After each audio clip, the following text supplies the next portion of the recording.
Kugubwa neza wari kuri iki biganiro n'amakuru tugenda tukugezaho 5 kuri 5 niki tukuzaniye. Reka tukubwire ko Perezida Evariste Ndayishimiye w'igihugu cy'u Burundi yagaragaje kwicuza kuyobora igihugu cy'u Burundi. Perezida wa Repubulika y'u Burundi Evariste Ndayishimiye yagaragaje ko yicuza kuyobora iki gihugu kuko kigoye kurusha ubuyahudi bwo mu gihe Yesu yari akiri mu isi. Mu ijambo yakomoye ku bujura yemeje ko ikigo gishinzwe iterambere ry'ubuhinzi n'ubw'ikawa Odeka gikorera abahinzi b'iki gihingwa ngengabukungu. Muri iki kiganiro n'abayobozi bo mu nzego z'ibanze ndetse n'abashinzwe umutekano mu ntara ya Gitega, Perezida Evariste Ndayishimiye w'igihugu cy'u Burundi yasobanuye ko umuhinzi yishyurwa amafaranga y'u Burundi abarirwa muri 500 ku kilo cya kawa, ariko Odeka yikakigurisha mu yabarirwa mu 6,000. Ngibi byatumye rero cyangwa se byatumye mu mwaka wose kibahombya miliyoni 47 z'amadolari. Uyu mukuru w'igihugu yatangaje ko abahinzi ba kawa aribo bashora imbaraga nyinshi mu buhinzi, bityo ko aribo bakabaye bakuramo inyungu nyinshi kurusha iki kigo gishinzwe iterambere ryabo. Yagaragaje ko bitewe n'igiciro cya kawa kiri hasi ku bahinzi, hari abatangiye kujya bayirandura kugira ngo bayisimbuze ibindi bihingwa. Gusa mu rwego rwo gukemura iki kibazo, yatangaje ko yishyiriyeho itsinda rizakikurikirana uko kawa icuruzwa, ku buryo umuhinzi azajya agurirwa ku madolari ari hagati ya 6 n'8. Ndayishimiye yagaragaje ko bisa naho hari abarundi Imana yaremye kugira ngo bahirike u Burundi, kandi ngo nibo bakora ibishoboka byose kugira ngo butagira intambwe butera mu iterambere. Yatunze urutoki Odeka n'uruganda rwa Sosumo rutunganya isukari. Yabanje kwimyoza maze agira ati, reka mbabwire, nta gihugu kigoye kuyobora nk'u Burundi. Nashobora nkayobora ubuyahudi mu gihe cya Yesu. Yesu nawe yatwaraga indyarya, abiyorobetsi, ibibore mu mutwe, abantu batagira ikindi batekereza atari ikibi gusa, uvuga icyiza babona ikibi kandi bakakwiyoberekaho cyangwa se bakakwiyoberenyaho kugeza aho ashavura akavuga ati mwamvamwe. Uyu mukuru w'igihugu rero yagaragaje ko abayahudi bari baragerageje Yesu, agera hafi ati ibiboko ubwo bacururizaga n'ubundi mu rusengero. Yicuza icyatumye Imana ibarema, yemeza ko harabona amahirwe yo kuyobora Burundi bakabujugunya mu rwobo.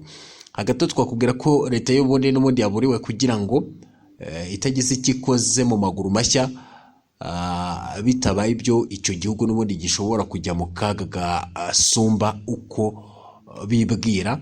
Ubuyobozi bw'ishyirahamwe rya Orukome rishinzwe kurwanya ruswa no gusesengura umutungo wa leta bwatangaje ko Burundi buri mu bihe bitoroshye kubera ubukene.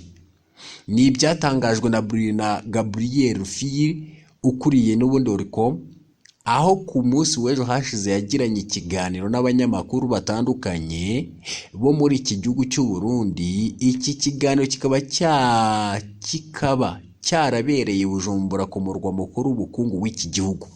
Iki kiganiro cyari gifite insanganyamatsiko igira iti, igihugu cy'u Burundi mu bihe bibi bitoroshye by'ubukene. Muri iki kiganiro Gabriel rero yatangaje ko igihugu cyabo cy'u Burundi kiri mu ihungabana rikomeye ku bijyanye n'ubukungu. Yagize ati, icya mbere murabizi neza ko ishyirahamwe Orukome rihora rihamagarira abanyamakuru n'abarundi kuganirira hamwe maze habeho kumenya aho igihugu cy'u Burundi gihagaze kubera ibihe bibi iki gihugu cyinjiyemo. Hari igihe tubatumaho kugira tugire ibyo tubabwira. Ubu ho twabatumenyeho rero kugira ngo tubabwire ibibazo igihugu cyacu kirimo.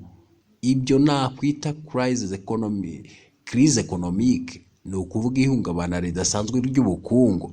Yakomeje agira ati, murabizi ko ubu Murundi kugira ngo afungure ni ikibazo, kuko kubona akazi muri iki gihugu biragoye.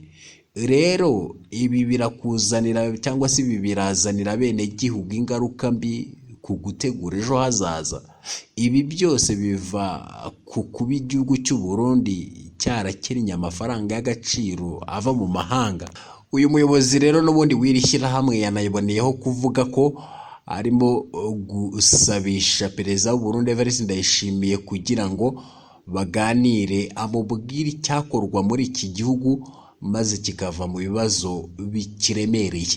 Uyu rero yatangaje kandi ko kuva mu mwaka 2022 atahwemye kwandikira umukuru w'igihugu cy'u Burundi n'izindi nzego z'ubutegetsi bwo hejuru ko iki gihugu n'ubundi gikomeje gusubira inyuma bivuye ku ikenera ry'amafaranga y'agaciro. Hano rero asobanura ko Burundi bukenye lisansi cyangwa se igitoro, ibura ry'isukari, imodoka zitwara abantu ndetse n'ibinyobwa ngo muri iyi minsi byabaye ingorabahizi. Hagati aho twakubwira ko Perezida wa Repubulika Iharanira Demokarasi ya Kongo Felix Antoine Tshisekedi Tshilombo yavuze ko atari ku mutima, yavuze ko akari ku mutima cyangwa se yavuze akari ku mutima ariko kabangamiye bamwe mu baturage be.